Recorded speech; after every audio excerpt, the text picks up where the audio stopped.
तो आज के इस वीडियो में हम लोग रीनीट 2026 का क्वेश्चन नंबर 24 देखेंगे, जिसमें कहता है कि the temperature of a metallic sphere of radius r is increased by a small amount delta T.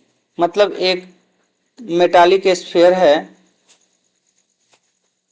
जिसमें कि रेडियस कैपिटल R है और वो स्मॉल अमाउंट में टी टेम्परेचर इंक्रीज कर रहा है, ठीक है।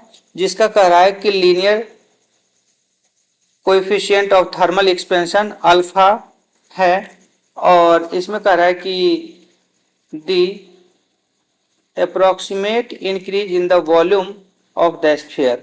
तो स्फीयर का वॉल्यूम कितना से इंक्रीज करेगा, यानी कि डेल्टा वी कितना से इंक्रीज करेगा, ये बातें होती है। तो बच्चे हम लोग यहाँ पर देखेंगे कि अगर कोई वॉल्यूमेट्रिक शेप है तो यहाँ पर वॉल्यूम एक्सपेंशन की बात करते हैं, जो कि गामा होता है। तो इनिशियली यदि हम वॉल्यूम की बात करें तो यहाँ से होता है 4/3 पाई आर क्यू हो जाता है, ठीक है।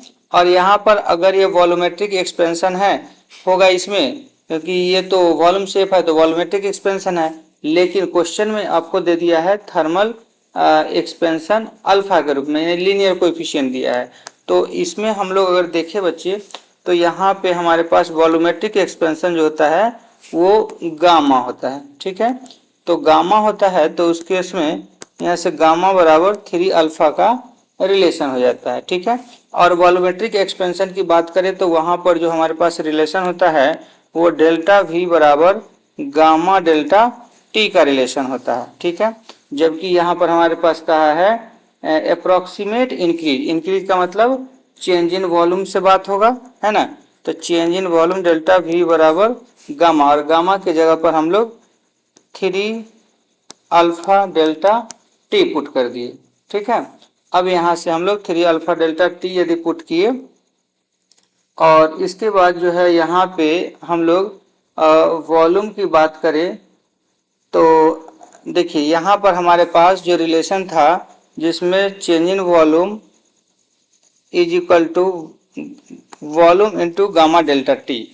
तो यहाँ से v का वैल्यू, यहाँ से डेल्टा v बराबर 3 अल्फा और v का value 4/3 pi R cube into delta T का रिलेशन होता था, ठीक है। जिसमें से 3 से 3 कैंसिल आउट हो जाएगा, तो यहाँ से डेल्टा v बराबर हो जाएगा आपको ये 4 pi R cube alpha delta T. अब देखिए तो यहाँ से कोई ऑप्शन मिलने वाला है 4 pi R cube alpha delta T. ये आप यदि देखेंगे तो ऑप्शन 4, ऑप्शन थर्ड जो है आपको मिल रहा है ना, यानी कि ये आपका थर्ड ऑप्शन इसका आंसर हो जाएगा। Okay, thank you.